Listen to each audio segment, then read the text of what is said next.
Oh, hi. I'm just coloring. I'm coloring because I'm getting ready for St. Francis Day.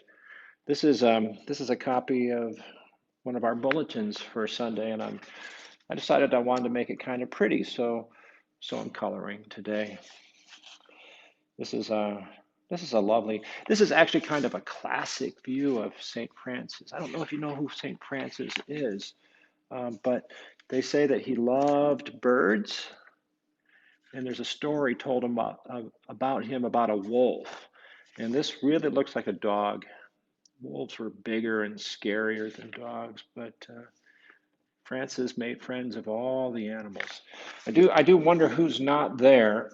Just as I look at this, it occurs to me there should be some insects there, shouldn't there? If he was outside with flowers and birds and the sun shining, there should be some insects there, maybe some frogs.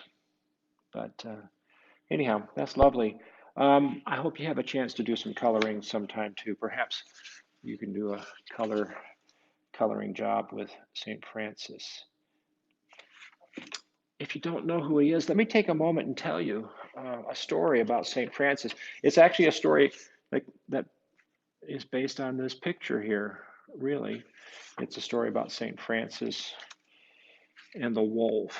That's what it's called, St. Francis and the wolf. Hmm. And you'll see that's a much bigger wolf than is our lovely dog in the picture. But it looks like a happy wolf. It does right here, anyhow. Well, let's hear the story about St. Francis and the wolf. Oh, it's kind of scary right there. He's chasing St. Francis, it looks like.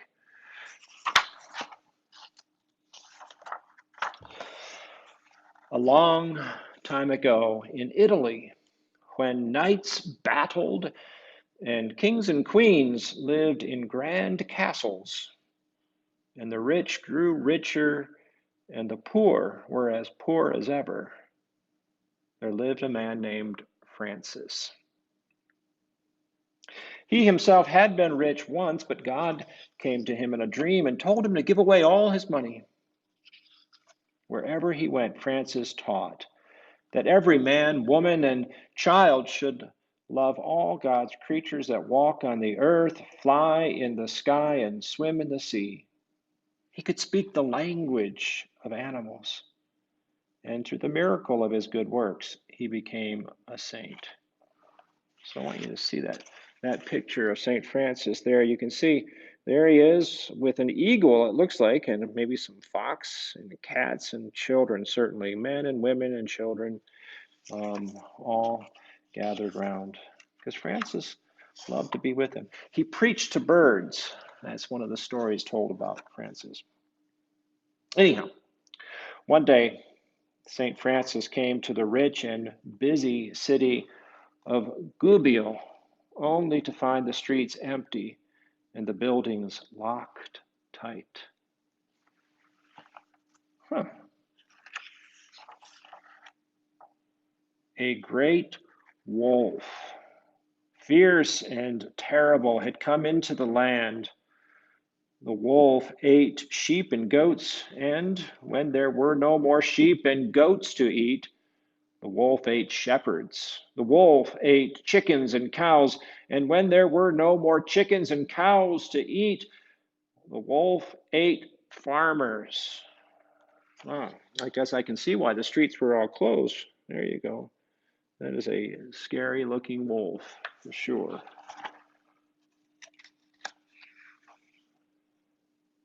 This wolf is a terror, screamed the Contessa di Gubio. Something must be done. She called a town meeting with the town leaders. There's the Contessa way up there. You can see her. And there's St. Francis down below.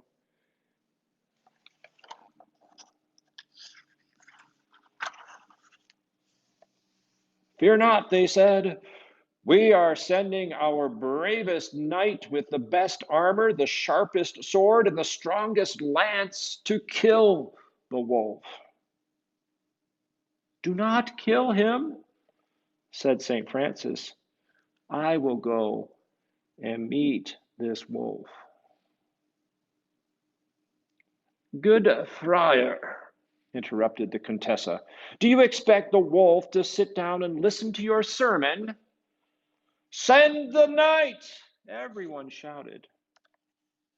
So they don't really think St. Francis can do much good against a scary wolf, do they?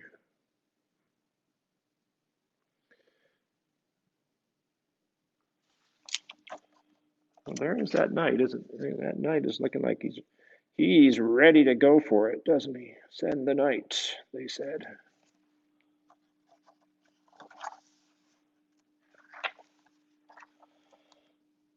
Oh, and there goes the knight. I don't think it went very well. Just there's no words with that one at all, but you can see the picture. The wolf is lying there picking its teeth, and the armor is there and bones, and the horse is running back to the town of Gubio.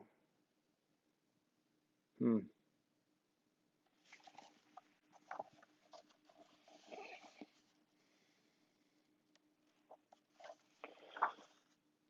But the knight never returned. Yeah, we kind of knew that, didn't we? But the knight never returned, so the people of Gubio went back to the town leaders. Fear not, the town leaders said. Our wealthy city has hired an army to destroy the wolf. Brothers and sisters, do not destroy the wolf, pleaded St. Francis.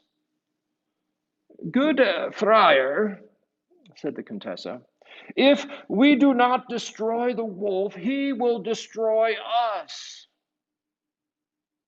Cheering, the people waved the flag of Gubio as the army marched out of the city.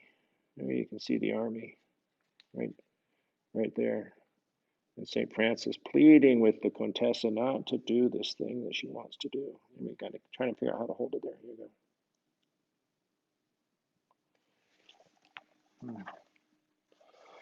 What do you think's going to happen? An army against a wolf. Yeah, that'll work, right?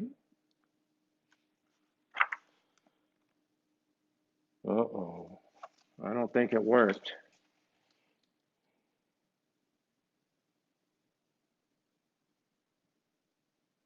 Let's see. That's the wolf blowing and blowing and blowing away the army. Their armor's not doing them any good, is it? What do you think's going to be next? We're going to hear the next words. The army fared no better than the knight. Yet again, the town leaders said, Fear not, our wealthy city has hired a brilliant engineer to build a great war machine. Ha! Cried the Contessa. Surely a wolf cannot defeat this war machine. St. Francis tried to speak, but his voice was muffled by the grinding and clanking of the great machine. There you can see him. Well, that does look scary, I'll give you that.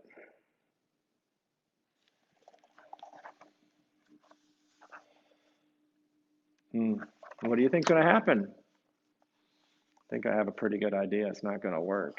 No, oh, no, it didn't work.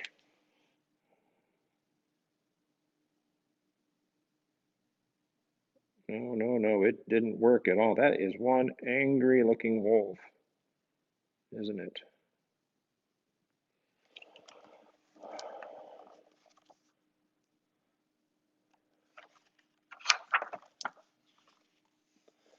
The war machine fared as badly as the knight and the army.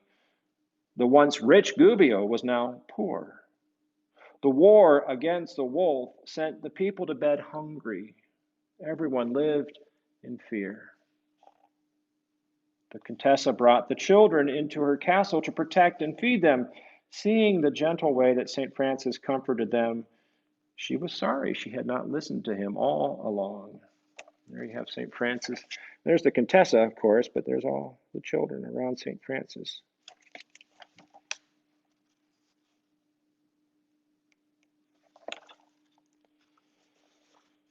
She hurried back to the town leaders.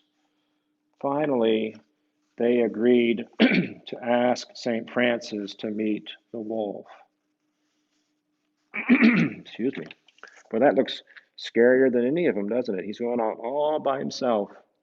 He doesn't have any armament. He doesn't carry any weapons. He doesn't have a war machine. He's just going out there all by himself into the dark night to see the wolf.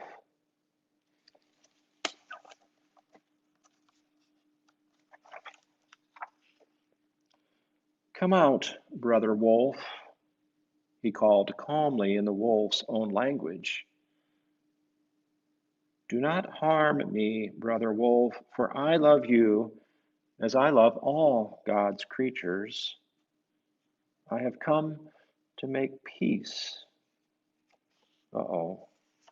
That's what St. Francis said. He's come to make peace, but that wolf doesn't look like it wants to make peace, does it?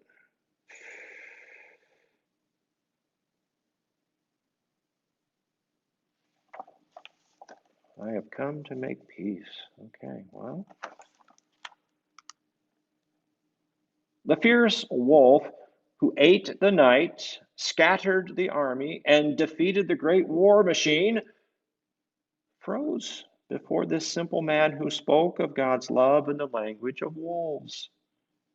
He could not resist the friar's gentle understanding. Come to Gubio and make peace, said St. Francis.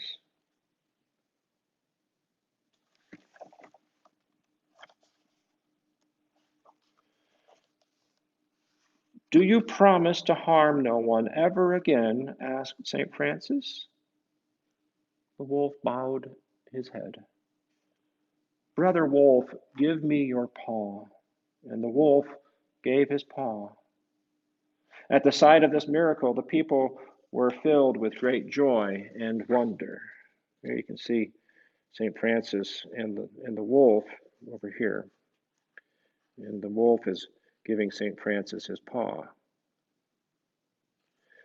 And everybody's looking on. They're pretty amazed, aren't they? That's not what it looked like before with the wolf. St. Francis said a fond farewell to the wolf and the citizens of Gubio and left to spread his message of peace and love to others. Oh, and there's a fond farewell. Look at the two. They're hugging and the wolf is crying. It's sad sometimes when we say goodbye, isn't it? I wonder what's going to happen now. So St. Francis is leaving now that he's made peace with the wolf. What's going to happen now?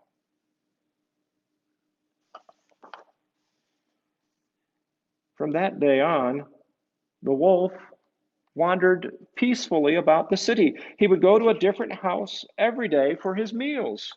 Oh, so they're feeding their wolf. Giving children rides too. I see. That's nice. That's sweet.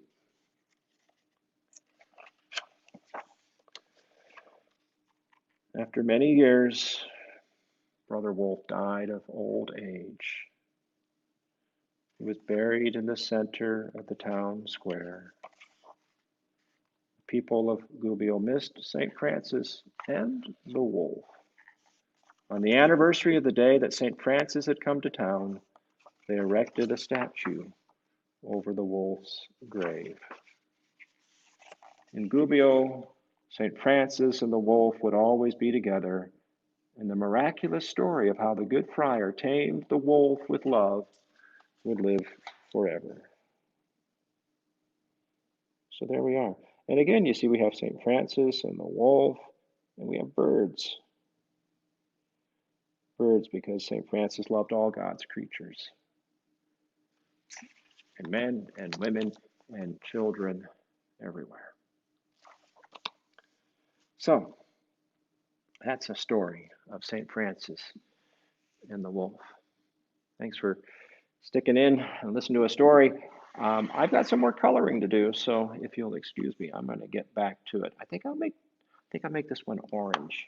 What do you think? This flower here? I think I'll make it orange.